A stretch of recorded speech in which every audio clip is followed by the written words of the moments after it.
Hello world and welcome to the Slick Show. Today I'll be starting a series of game reviews. Now it's not like 10 out of 10 reviews or anything like that. I am judging games based on how enjoyable they are. Now I'm sure you may be wondering, isn't that synonymous with a game being good or bad? Well, not necessarily. I mean, sure, 9 out of 10 games can be very fun, but on the other side, there can be games that are rated 7 out of 10 that may not get all the critical acclaim some games do, but are still very fun to play, make you want to come back to them and replay them in their entirety sometimes even. There could also be 10 out of 10 games that receive all the critical acclaim, like amazing world, amazing visuals, amazing story, but are just frustrating to play. So to that end, I'll be using a special gauge called the Enjoyometer. I'm gonna regret that name one day, I just know it.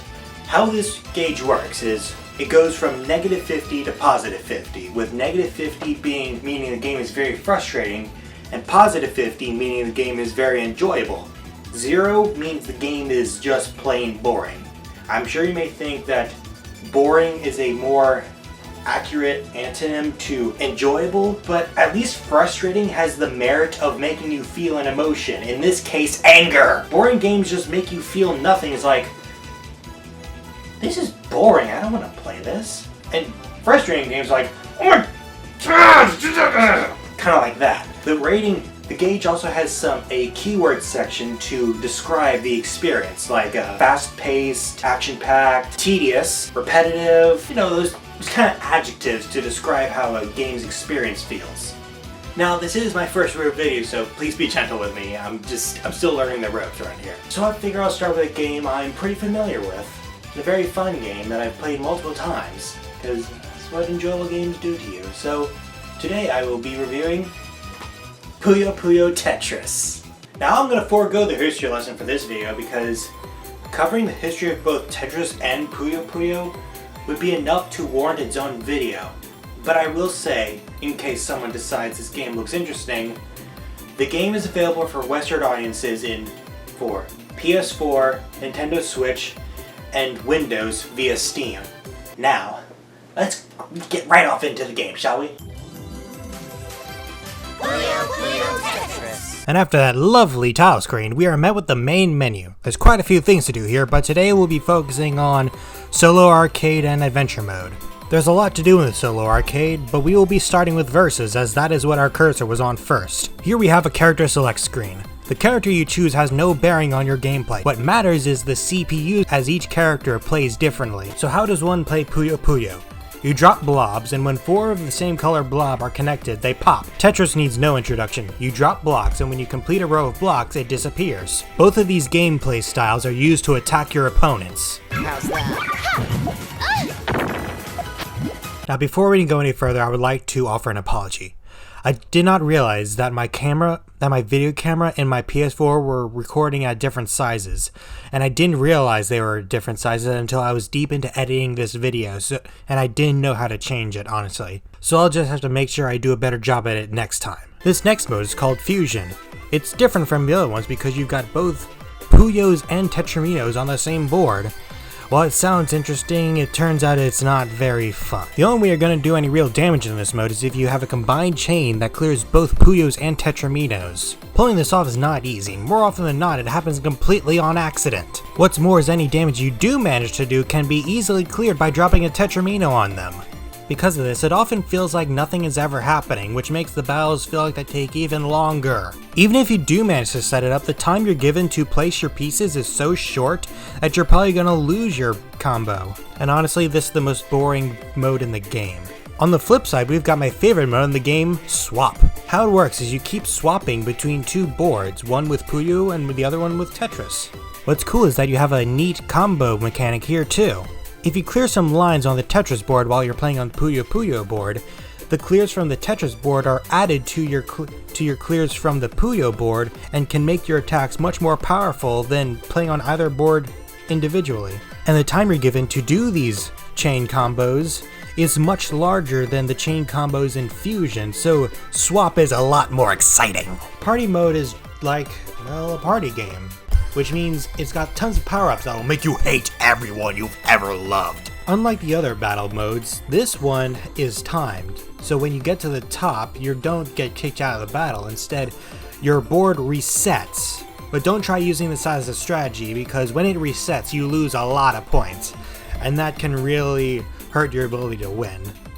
Not that you'd win in a party game, anyway. Anyways, after all this nonsense, it's time to move on to the next mode. Big Bang is a very fun play mode where you're given predetermined sets to create massive chains. Once you complete enough of these chains, you can cause a giant explosion!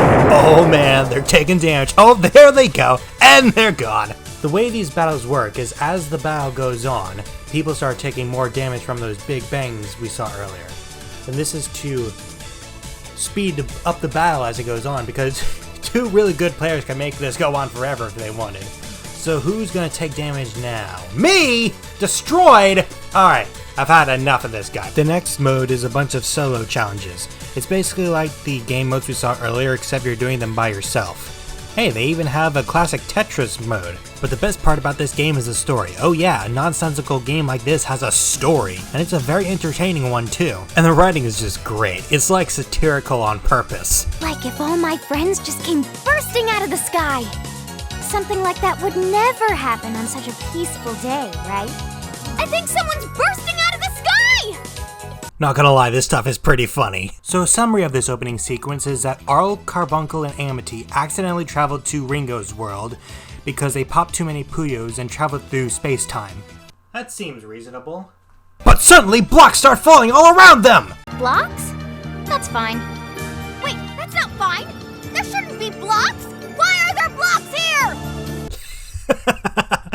Brilliant. Oh my gosh, did you see that? The solid line just disappeared!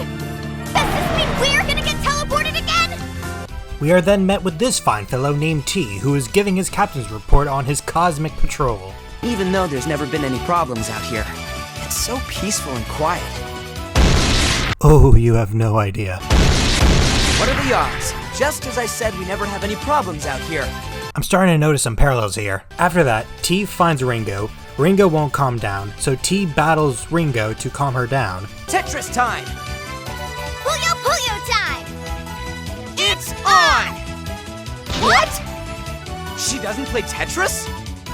He doesn't play Puyo Puyo! Hey, I could ask that question a lot too. After that, the story is pretty simple. They save Amity, and then they save Arl, which has a pretty funny scene in it, I must admit. Sort of list of demands. Oh my! He made me so uncomfortable, Ringo. He said I couldn't run in the hallway, and not to drag my feet. He said I need to eat my veggies, and I can't play with my food. He even lectured me about proper hand sanitization techniques. Oh dear. That's not at all where I thought this was headed. I hope I'm not alone in thinking that's hilarious. I don't want to be alone. And then we find out the SS Tetris controls are being taken over by Puyos. Crash? Ah! A+ writing right here. And then T decides he wants to help clear the Puyos by having Ringo teach him. I don't know about you, but I feel if you edit this part, it looks like Ringo's about to pull an epic prank on T. Hey T, I bet you can't spell iCup. Oh, sure I can. I-C-U-P. Wait, oh no, oh god, oh no! Ah! I can't believe I forgot to mention this earlier, but each scene in the story mode uses one of the arcade modes that we played earlier. The story has 7 acts, and then an additional 3 acts to unlock when you beat the main story. Anyway, back on track. Now Amity and S are going to clear some Puyos, and then Arl and O are going to clear some Puyos. And this is a story structure that will reappear multiple times throughout the story, where 2 people do one thing, another set of 2 does the same thing, and a third set of 2 does the same thing again. And even though it's a little repetitive, it never feels monotonous. The writing in this game is so entertaining that there's never a dull moment in the story. So everyone did a great job of clearing the Puyos, only for them to immediately come back. Wait! Crash landing? I hate crash landings! Another great thing about the story is the voice actors.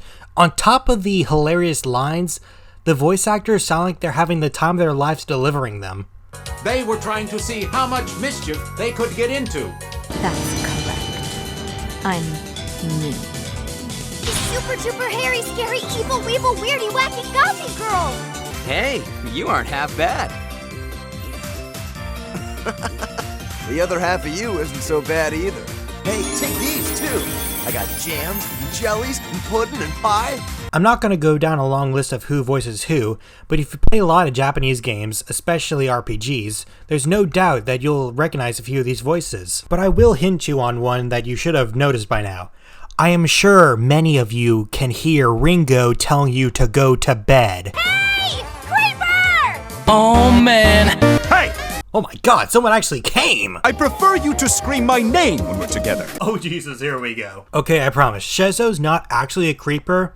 It's just that his method of speaking comes off poorly. The time has come for me to clear my reputation by assaulting this young girl! Oh my god, are you serious? But you know, I'm in the mood to play a bit of classic Tetris, so let's give it a go. Ah yes, Folktales from the Motherland. Better known as the classic Tetris theme. And nothing really interesting happens in the beginning, so I'm just gonna skip to where stuff gets interesting. Wait a minute, the blocks are starting to speed up! If this keeps up, I won't be able to keep track of them! Oh my god, they're going so fast! Speed up! No, please don't speed up! I can't handle the speed! Feel the rush! No! I don't want to feel the rush! Get me off this crazy thing!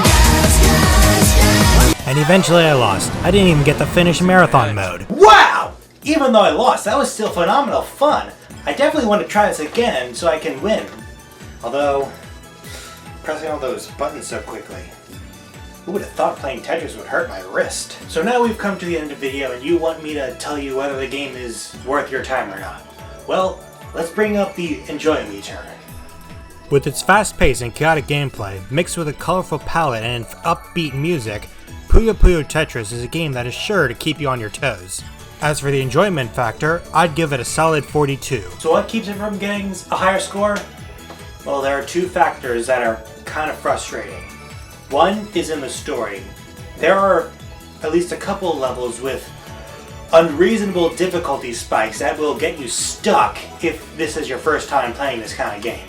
The second is the online multiplayer. It is actually hell. The online multiplayer is filled almost entirely with competitive players. So if you want to do casual matches, you're not gonna get them. You're better off just fighting some easier AI. So if you're one of those gamers that plays games for their online multiplayer, I don't think this would be a very good game for you unless you are one of those professional players. But if you're one of those players that just wants a fun story, some fun solo action, some fun offline options, or like maybe even playing it offline with friends, local multiplayer, then yes, this would be a very good game for you to get. Thank you very much for sticking around and watching this whole video. If you like what you see, hit that subscribe button and hit the bell.